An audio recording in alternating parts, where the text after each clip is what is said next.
Hello friends, welcome to integral affairs. मेरा नाम है मुनिंद्र प्रताप और आज हम पढ़ने वाले हैं 17 मई के इंपॉर्टेंट करंट अफेयर्स।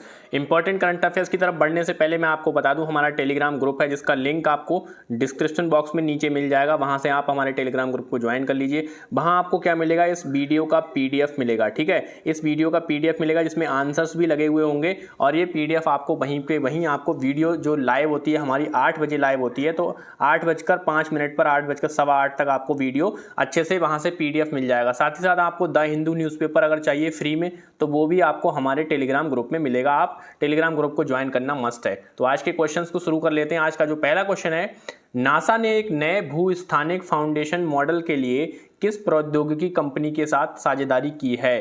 नासा ने साझेदारी की है, ये क्वेश्चन मैंने कल या परसों आपको कराया था। एक नए तरीके से आपको किस तरह से पूछा जा सकता है वो भी है, एक प्रौद्योगिकी कंपनी के साथ साझेदारी की है भूस्थानिक फाउंडेशन के लिए।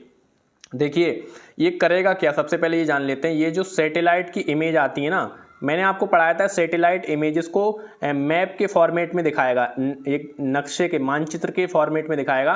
तो सैटेलाइट इमेजेस को क्या करेगा, ये हाई रेजोल्यूशन में दिखाएगा, हाई रेजोल्यूशन में, जिससे कि क्या है कोई भी चीज़ समझने में हमें आसानी होगी। और जलवायु के से जो भी खतरे हो रहे हैं, मतलब हमारी पृथ्वी पर जो भी कुछ भी चल रहा है, जलवायु के जोखिम चल रहे हैं या आने वाली जो भी समस्याएं हैं उनसे हमें उनके बारे में सबसे पहले पता चल जाएगा। तो ये कौन सी प्रौद्योगिकी कंपनी के साथ साझेदारी की है? नासा ने की है IBM के साथ। ये क्वेश्चन आपका दोबारा रिपीट हो गया IBM के साथ। ठीक है, दूसरे तरीके से रिपीट हुआ है, लेकिन आपको याद रखना है कि IBM के साथ नासा ने साझेदारी करी है। अगला क्वेश्चन है हमारा, अगला क्वेश्चन है, ब्रह्मोस सुपरसोनिक मिसाइल को हाल ही में भारतीय नौसेना के किस जहाज से लॉन्च किया गया था? भारतीय नौसेना की बात हो रही है, नेवी की बात हो रही है यहाँ पर।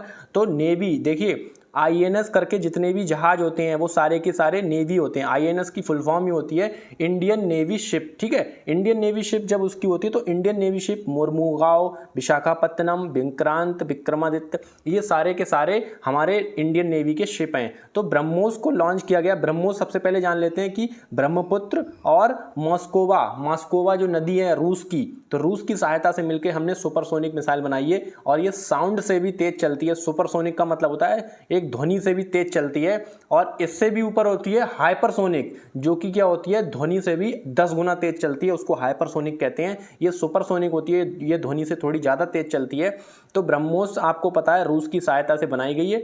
भारतीय नौसेना के किस जहाज से लॉन्च किया गया है इसको? ये किया गया है INS मोरमुगांव के जहाज से। ठीक है, INS मोरमुगांव को यहाँ मोरमुगांव जहाज से ब्रह्मोस को यहाँ से लॉन्च किया गया है। और यहाँ पर INS की फुल फॉर्म होती है इंडियन नेवी शिप, और ब्रह्मोस को लॉन्च किया गया है। इस जहाज के बारे में बात करें कि ये इंडियन नेवी में कब शामिल हुआ, ये लास्ट ईयर शामिल हुआ है। ठीक है, पिछले साल ये इंडियन नेवी में शामिल हुआ है INS मोरमुगांव। उसके बाद अगला क्वेश्चन है हमारा, अगला क्वेश्चन है, वाणिज्य मंत्रालय के सर्वेक्षण के अनुसार कौन सा देश अब भारत का तीसरा सबसे बड़ा निर्यातक बन गया है? तीसरा सबसे बड़ा निर्यातक मतलब हम भारत जो है कौन सा ऐसा देश है जहां पर हम भारत अपनी अपनी चीजें भेजता है। ठीक है, निर्यातक का मतलब एक्सपोर्ट करना। तो हम कहां पर एक्सपोर्ट करते हैं? तीसरा सबसे बड़ा पूछ रहा है, पहला भी नहीं पूछ रहा है, दूसरा भी नहीं पूछ रहा है, लेकिन मैं आपको पहला भी बताऊंगा कि पहला सबसे ज्यादा ऐसा कौन सा देश है जहां हम अपनी चीजें भेजते हैं, दूसरा कौन सा है जहां हम अपनी चीजें भेजते हैं, और तीसरा हमारा क्वेश्चन में पूछा गया है। तो यहाँ पर वाणिज्य मंत्रालय का एक सर्वे हुआ है, उसमें आपका निकल कर आया है नीदरलैंड। ठीक है, ये है 3rd प्लेस पर। ये तीसरा ऐसा देश है जहां पर हम अपनी चीज़ें बहुत सारी भेजते हैं, मतलब आप सोच भी नहीं सकते नीदरलैंड को हम चीज़ें भेजते हैं। बाकी अगर बात करें लास्ट ईयर भारत का एक्सपोर्ट और इंपोर्ट में नंबर 1 कंट्री कौन बन गया, जहां हमसे हम चीज़ें मंगाते भी सबसे ज़्यादा हैं और भेजते भी सबसे ज़्यादा हैं, तो वो बना है US। अमेरिका से हम जो है आयात और निर्यात सबसे ज़्यादा करते हैं। इससे पहले चीन था जिससे हम आयात और निर्यात करते थे, लेकिन अभी बन गया है अमेरिका नंबर 1। दूसरे नंबर पर बन गया है संयुक्त अरब अमीरात UAE, ये है दूसरे नंबर पर जहां पर हम अपनी चीज़ें भेजते हैं, निर्यातक है। तीसरे नंबर पर है नीदरलैंड जहां हम अपनी चीज़ें भेजते हैं। तो ये चीज़ें आपको याद रखनी है, ये चीज़ें आपको वीडियो देखकर ही पता चलेगा। तो वीडियो को लाइक और शेयर सब्सक्राइब कर लीजिए, चैनल को भी। ठीक है, लाइक शेयर कर दीजिए अपने दोस्तों के साथ जो भी करंट अफेयर्स पढ़ते हैं। हम यहाँ पर टॉप 10 क्वेश्चन कराते हैं, टॉप 10 क्वेश्चन के साथ साथ हम अपने एक्स्ट्रा चीज़ें भी बताते हैं जो आपके काम की होती हैं। उसके बाद अगला क्वेश्चन है हमारा, अगला क्वेश्चन है, किस राज्य ने 13वीं हॉकी इंडिया सब जूनियर महिला राष्ट्रीय चैंपियनशिप 2023 जीती है? हॉकी इंडिया तो संस्था है जो ये गेम्स कराती है, तो 13वें नंबर की जो है वो सब जूनियर महिला राष्ट्रीय चैंपियनशिप 2023 जो है 13वें नंबर की है। 13वें नंबर की 2023 में हुई है, ठीक है। तो ये कौन से राज्य ने जीती है? ये जीती है हरियाणा ने। हरियाणा ने किसे हराया? झारखंड को हराया। हरियाणा ने जीत ली और झारखंड को हराया। तो सब जूनियर महिला राष्ट्रीय चैंपियनशिप 2023 हॉकी की हरियाणा ने जीती। उसके बाद अगला क्वेश्चन है जनगणना के भाग के रूप में हाथियों की डीएनए प्रोफाइलिंग किस राज्य में शुरू हुई है? देखिए, अब हाथियों का डीएनए टेस्ट होगा और उनको पता किया जाएगा कि इस एरिया में कितने हाथी हैं। मान लीजिए कहीं पर हाथी ने गोबर कर दिया 2 जगह, इस वाले गोबर की अगर जांच हुई और इस वाले की जांच हुई, अगर दोनों की जांच अलग निकल कर आई तो इसका मतलब यहाँ पर 2 हाथी प्रेजेंट थे, है ना। अगर हम ऐसे करके पता करेंगे, हम उसके ब्लड से भी पता कर सकते हैं, हम उसकी स्किन से भी पता कर सकते हैं, उसके बालों से भी पता कर सकते हैं। तो ऐसे मैंने आपको एग्जांपल बताया कि हाथियों की डीएनए प्रोफाइलिंग होगी, पहचान करी जाएगी कि कितने हाथी हैं और किस तरह से यहाँ पर रह रहे हैं। तो जनगणना के भाग के रूप में इनकी यहाँ पर जनगणना जैसी हो रही है, जैसे जनगणना होती है वैसे हाथियों की डीएनए प्रोफाइलिंग कौन से राज्य में शुरू हुई है? ये हुई है झारखंड में। और झारखंड के कौन से टाइगर रिजर्व में हुई है? ये हुई है झारखंड के, 1 मिनट मैं यहाँ पर इरेज कर देता हूँ, ये हुई है झारखंड में और झारखंड के पलामू टाइगर रिजर्व में, पलामू। तो आपसे क्वेश्चन ये भी आ सकता है कि हाथियों की डीएनए प्रोफाइलिंग कौन से टाइगर रिजर्व में शुरू हुई है? तो ये हुई है पलामू टाइगर रिजर्व। और पलामू टाइगर रिजर्व कहाँ है? झारखंड में है, ठीक है। ये चीज़ें आपको याद रखनी है, हाथियों की पहचान हो रही है। तो नंबर 6 पर हमारा आता है, हाल ही में किसने यूपीएससी के अध्यक्ष पद की शपथ ली है? यूपीएससी के अध्यक्ष पद की शपथ किसने ली है? ये ली है मनोज सोनी ने। अब हम इनकी बात करें तो ये यहाँ पर 2017 से यूपीएससी के मेंबर हैं पहले से ही, ठीक है। 2017 से यूपीएससी के मेंबर हैं, 2022 से ये अध्यक्ष हैं, 2022 से अध्यक्ष पद पर हैं। लेकिन शपथ इन्होंने अभी लेटेस्ट में ली है, ठीक है। शपथ जो है अभी लेटेस्ट में ली है, इसलिए हम इसको करंट अफेयर्स में पढ़ रहे हैं कि यूपीएससी के अध्यक्ष पद की शपथ ली है मनोज सोनी ने। और यूपीएससी के जो अध्यक्ष होते हैं उसका कार्यकाल कितना होता है? उसका कार्यकाल होता है 6 साल का। या तो वो 6 साल की अपनी सर्विस कर ले, या फिर 6 साल, मान लीजिए उसकी 60 साल में वो लगा, ठीक है, तो और या फिर 65 वर्ष की आयु पूरी कर ले। जो चीज़ पहले हो जाएगी तो वो रिटायर हो जाएगा। मान लीजिए 60 साल की उम्र में वो अध्यक्ष बने, तो यहाँ पर 6 साल उनके पूरे, यहाँ पर वो 65 साल के हो जाएंगे। तो 65 साल के हो जाएंगे तो 5 साल ही उनको ड्यूटी करने को मिलेगी, है ना। लेकिन कार्यकाल होता है 6 साल का, तो उनकी 65 वर्ष या तो आयु पूरी हो जाए या तो 6 साल पूरे हो जाएं, है ना। जो चीज़ पहले हो जाएगी तभी ये रिटायर हो जाते हैं। तो 6 साल यूपीएससी के अध्यक्ष की यहाँ पर कार्यकाल होता है। बाकी राज्य की बात करें तो राज्य वालों की जो आयु होती है, राज्य में जो अध्यक्ष होते हैं लोक सेवा आयोग के, उनकी आयु होती है 62 वर्ष।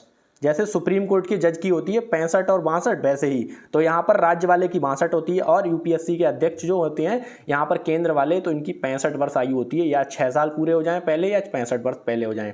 उसके बाद अगला क्वेश्चन है, ये चीज़ें आपको वीडियो में ही देखने को मिलेगी। मैं आपसे बार बार कहता हूं कि वीडियो में आपको एक्स्ट्रा इन्फॉर्मेशन मिलती है, तो वीडियो को जरूर देखिए। साथ ही साथ हमारे इस वीडियो को लाइक और शेयर भी कर दीजिए। 7वां क्वेश्चन है, हाल ही में किसने मेगा कैंपेन मेरी लाइफ मेरा स्वच्छ शहर लॉन्च किया है? एक कैंपेन चल रहा है कि मेरी लाइफ मेरा स्वच्छ शहर, मतलब मेरा शहर जो है स्वच्छ रहेगा तभी मेरी लाइफ बढ़िया बनेगी। तो ये किसने लॉन्च किया है? ये किया है हरदीप पुरी ने, ठीक है। शहरों की बात हो रही है, शहरी विकास मंत्रालय में हरदीप पुरी हैं। तो मेरी लाइफ मेरा स्वच्छ शहर किसने? हरदीप पुरी ने लॉन्च किया है। और यहाँ पर ध्यान दिया जाएगा RRR, ये मूवी वाला RR नहीं है, ये दूसरा RR है जिसके बारे में मैं आपको बताता हूँ। ये है रिड्यूस, इसके बाद है रीयूज, ठीक है, रीयूज और रीसाइकल, ये 3 R हैं जिन पर ध्यान दिया जा रहा है, रिड्यूस, रीयूज और रिसाइकिल, ठीक है। RRR पर इसको बढ़ावा दिया जा रहा है। उसके बाद अगला क्वेश्चन है हमारा, अगला क्वेश्चन है, हाल ही में किसने international glamour project Mrs India 2023 जीता है?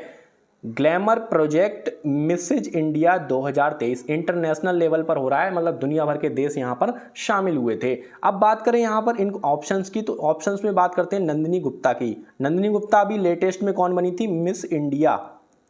मिस इंडिया बनी थी। और ये कहाँ से हैं? ये हैं राजस्थान की, ठीक है, राजस्थान की हैं, ये मिस इंडिया बनी थी। और मिसेज इंडिया 2023 ग्लैमर प्रोजेक्ट बनी है सानिका लहाड़े। ठीक है, ये कौन बनी है? सानिका लहाड़े मिसेज इंडिया 2023 बनी है। उसके बाद अगला क्वेश्चन है हमारा, अगला क्वेश्चन है हाल ही में किसे भारतीय प्रतिस्पर्धा आयोग की अध्यक्ष नियुक्त किया गया है? कंपटीशन आयोग, ठीक है, कंपटीशन आयोग की अध्यक्ष किसे नियुक्त किया गया है? ये किया गया है रवनीत कौर को। रवनीत कौर को, ये आईएएस अधिकारी रह चुकी हैं यहाँ पर पंजाब कैडर में, रवनीत कौर, इनको जो है भारतीय प्रतिस्पर्धा आयोग की अध्यक्ष नियुक्त किया गया। और इनका कार्यकाल कितना होता है? इनका भी वही हाल है, 5 वर्ष या तो कार्यकाल पूरा हो जाए, जैसे मैंने अभी पहले बताया था यूपीएससी के अध्यक्ष का, या तो 5 वर्ष पहले हो जाए या फिर 65 वर्ष की आयु हो जाए। जो चीज़ पहले हो जाएगी, जैसे मान लीजिए अगर ये 62 वर्ष में यहाँ पर जॉब में लगती हैं, यहाँ पर अध्यक्ष बनती हैं, तो इन्हें 3 साल ही कार्य करने को मिलेगा, क्योंकि तब तक इनकी 65 वर्ष की आयु हो जाएगी और ये रिटायर हो जाएंगी। तो 5 वर्ष कार्यकाल होता है भारतीय प्रतिस्पर्धा आयोग की अध्यक्ष का, जो कि बनी है अभी रवनीत कौर।